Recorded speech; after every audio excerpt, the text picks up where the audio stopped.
Hello दोस्तों, मैं आपका दोस्त आरवी आपका मेरे चैनल में बहुत बहुत स्वागत करता हूं। और दोस्तों, आज हम बात करेंगे वेरिकोस वेन की। क्या होता है ये वेरिकोस वेन और क्यों होता है बच्चों में। देखो, बच्चों में वेरिकोस वेन होने का सबसे मेन कारण है कि उनके रनिंग करने का गलत तरीका। जैसे काफ़ी सारे बच्चे ऐसे होते हैं जो रनिंग करते हैं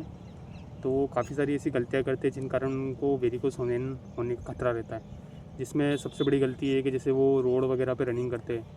तो जैसे आप किसी हार्ड सरफेस पे रनिंग कर रहे हो और आप काफ़ी लंबी रनिंग कर रहे हो,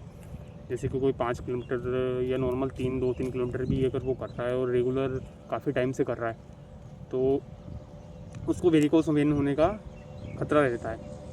उसकी बजाय जो बच्चा ग्राउंड में कर रहा है उसको इतना खतरा नहीं होता है वेरिकोस वेन होने का जितना रोड पे करने वाले को होता है। क्योंकि रोड पर रनिंग करने और ग्राउंड में रनिंग करने में फ़र्क ये होता है कि जैसे आप रोड पे रनिंग कर रहे हो तो वहाँ पे आपके पैरों में प्रेशर ज़्यादा आता है। मतलब जो भी आप फुट वहाँ पे जैसे पंजों पे रनिंग करने की करते हो तो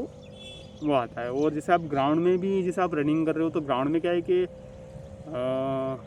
मिट्टी होती है तो वो एब्जॉर्ब कर लेती है। आप जैसे प्रेशर लगा रहे हो तो वो एब्जॉर्ब कर रही है। बाकी रोड पे तो क्या है कि वो एब्जॉर्ब नहीं होता है और आपके खुद के पैरों पे ही वो चीज़ का प्रेशर आता है,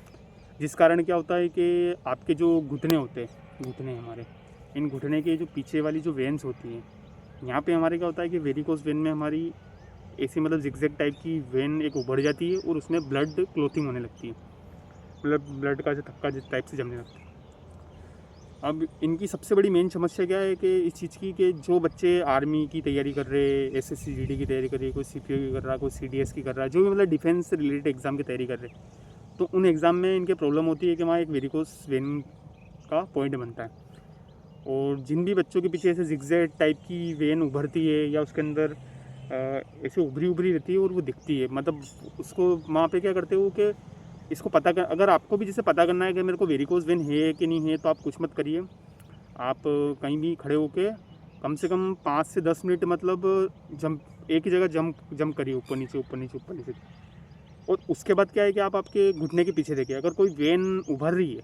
और वो ऐसे जिगजैग टाइप की हो रही है तो मान लीजिए कि वो आपके वेरिकोस वेन ही है। और देखो, वेरिकोस वेन का ऐसा है कि इसका ट्रीटमेंट, जैसे आप बहुत सारे बताते हैं कि यार ये एक्सरसाइज कर लीजिए, वो एक्सरसाइज कर लीजिए, इससे वेरिकोस वेन सही हो जाएगा। वेरिकोस वेन यार एकदम एक्सरसाइज से सही नहीं होता है, क्योंकि वहाँ यार उस जो अपना पैर में जहाँ वेरिकोस वेन हो रहा है ना, वहाँ पे आपको क्या, आपका ब्लड फ्लो सुधारना है। अगर आपने वहाँ का ब्लड फ्लो सही से सुधार लिया तो आपका वेरिकोस वेन सही हो जाएगा। और इसको सुधारने के लिए आप क्या कर सकते हैं कि जैसे आप आपके घर पे रात को, भाई एक आपके बेड पे सो रहे हैं, तो आप क्या करिए कि आपके पैरों के नीचे कुछ तकिए वकिए, थोड़ा सा पैरों को ऐसे ऊंचा रख के ऐसे सो जाइए। थोड़ा सा ऊंचा करके ऐसे रख के ऐसे सीधे सो जाइए और पैरों को ऐसे ऊपर रख लीजिए। और ऐसे आप रेगुलर 1-2 महीने तक लगातार करेंगे तो आपको काफ़ी उसके बेनिफिट देखने को मिलेंगे। और जैसे कोई भी, जैसे आपके घर, आप घर पे जैसे कोई दीवार है तो दीवार पे क्या करें, दीवार के पास जाइए, लेट जाइए और पैरों को क्या है दीवार के ऊपर टिका लीजिए। और ऐसे आप क्या है कि रेगुलर आधा घंटा 1 घंटा, जितना टाइम दे सके उतना करिए। अगर किसी को जल्दी करना है तो वो जितना पैरों के से ऊपर रखे तो ऊपर से क्या है कि जैसे ब्लड ऊपर जाएगा और ऊपर से नीचे फ्लो होकर आएगा तो उससे ब्लड फ्लो सुधरेगा। वेरिकोस वेन में क्या होता है कि अगर हम जैसे रनिंग करते हैं, या देखो वेरिकोस वेन होने का एक खतरा और ही रहता है कि कोई मेरा भाई वगैरह ऐसा है कि जो ज़्यादा दिन भर खड़े रहते हैं, काफ़ी लंबे टाइम तक एक ही जगह उनके खड़े रहने का काम होता है, लगातार काफ़ी लंबे टाइम तक आप एक ही जगह खड़े हैं, ये वो है और रेगुलर है, तो ऐसे लोगों को भी वेरिकोस वेन होने का खतरा रहता है ज़्यादा देर तक खड़े रहना। क्योंकि वो ब्लड क्या है यार, अपने हार्ट से नीचे जाता है पैरों तक, और फिर पैरों से क्या है कि वो ऊपर आ नहीं पाता है। अगर आप ऊपर आने में उसको क्या, ग्रेविटी के विरुद्ध आता है यार, वो ग्रेविटी के विरुद्ध आता है तो उसको काफ़ी प्रेशर ही लेना पड़ता है। तो इस कारण क्या है कि आपने जो अपनी वेन्स होती है वो चौड़ी चौड़ी होने लगती है और वहाँ वेरिकोस वेन हो जाती है और वहाँ पे ब्लड ऐसे क्लोथिंग होने लगती है। और देखो, इसका ट्रीटमेंट ऐसा है कि ट्रीटमेंट अगर जैसे कि किसी के भाई के जैसे अभी एसएससी जीडी का काफ़ी क्रेज़ चल रहा है कि भी रिज़ल्ट आने वाला है, बच्चे फिज़िकल की तैयारी करेंगे और फिर मेडिकल के लिए जाएंगे फिज़िकल के बाद, तो उनको 2-3 महीने का टाइम मिलेगा, तो जैसे उनको वेरिकोस वेन का इलाज करवाना है, तो भाई सबसे बेस्ट उनके लिए इलाज है कि आप लेज़र ट्रीटमेंट करवा लीजिए। क्योंकि लेज़र ट्रीटमेंट में कुछ नहीं होता है, आपकी वेन के पीछे एक वो छोटा सा एक हल्का सा दानेदार मतलब एक हल्का सा ये लगाएंगे चीरा टाइप से, उसके अंदर एक नली डालेंगे लेज़र टाइप की, और वो जो आपकी जहाँ भी वेरिकोस वेन टाइप की होगी तो वो उसको जला देगी। लेज़र ट्रीटमेंट से मतलब उस वेन को, वहाँ के अंदर के ब्लड को, क्लोथिंग को सही करने के लिए उसको जला देंगे। तो लेज़र ट्रीटमेंट सबसे बेस्ट ट्रीटमेंट है वेरिकोस वेन के लिए। इसके बजाय आपका मतलब 2-3 महीने के अंदर है कि आप मेरा कोई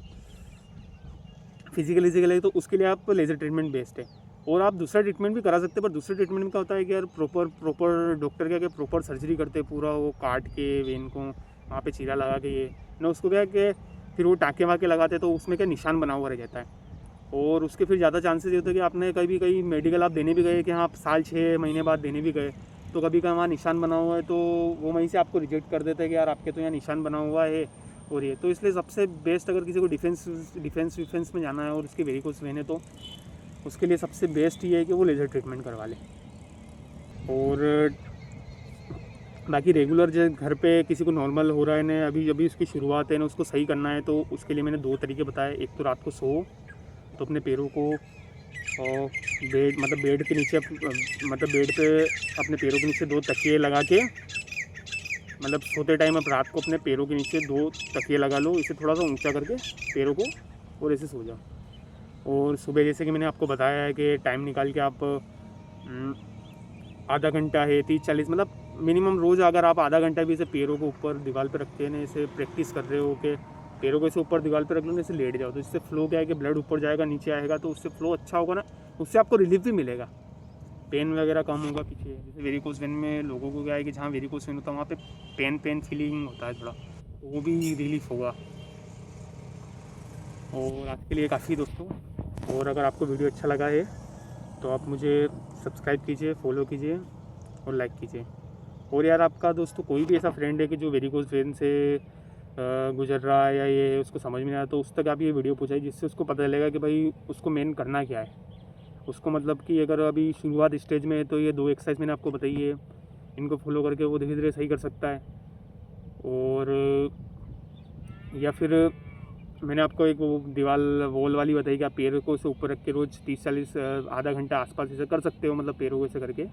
ऊपर रख के। तो जो भी आपका फ्रेंड है उस इसको हो रहा है तब वहाँ तक आप इसको वीडियो पहुँचाइए तो उसको कहीं ना कहीं बेनिफिट मिलेगा।